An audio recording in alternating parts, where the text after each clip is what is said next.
فإن رجلا قال يا رسول الله وهي بشرى، قال يا رسول الله لا أستطيع أن أخذ شيئا من القرآن، أعرابي أسلم من البادية لا أستطيع، فأخبرني. قال صلى الله عليه وسلم قل سبحان الله والحمد لله ولا إله إلا الله والله أكبر، فهي من القرآن. وجعل صلى الله عليه وسلم تنوب عن القرآن عند العجز وتعدل القرآن.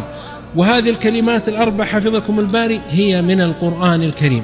وأنا أقول لكم إن بالمناسبة إن تفسير هذه الكلمات العظيمة التي ترددونها ويرددها الكون معكم، ترى العجماوات والحشرات والكائنات والأسماك، بل كل دابة وكل طائر يسبح الواحد الأحد. هناك عنصر لا يسبح الله وهو الكافر المنحرف عن منهج الله، لا يسبح الله، وإن من شيء إلا يسبح بحمده. فالكون يسبح بالباقيات الصالحات. إذا سئلت ما هي الباقيات الصالحات، هو العمل الصالح، ومن أعظمها كما فسر في الحديث سبحان الله والحمد لله ولا إله إلا الله والله أكبر. لماذا سميت باقيات؟ لأنها تبقى لك في الآخرة إذا نفد المال والولد والجاه والمنصب. وصالحات لأن الله رضيها ولأنها أمر مشروع. وسماها العلماء وفي السنة الماحيات، فهي تمحو الخطأ والذنوب والإسراف. يا من كثرت ذنوبه وخطاياه وغيبته ونميمته، عوضها يا أخواني، عوضوا مجالسنا، اقلبوا مجالسنا، غيروا مجالسنا إلى سبحان الله والحمد لله ولا إله إلا الله والله أكبر.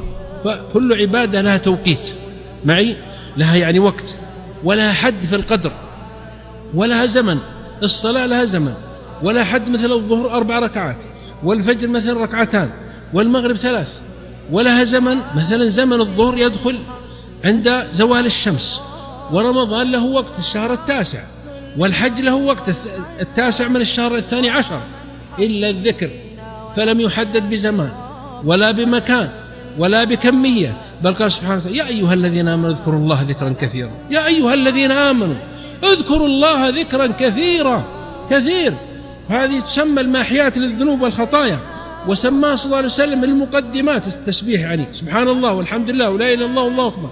المقدمات والمعقبات والمجنبات. كيف المقدمات؟ تأتي أمامك يوم القيامة تمنعك من العذاب ومن نفح النار. تلفح النار فتأتي سبحان الله والحمد لله ولا إله إلا الله والله أكبر تصد. تأتي ملائكة العذاب تريدك، تأتي سبحان الله والحمد لله ولا إله إلا الله والله أكبر تصد. وسماها المعقبات، تأتي تحميك من خلفك من العذاب ومن النار ومن ملائكة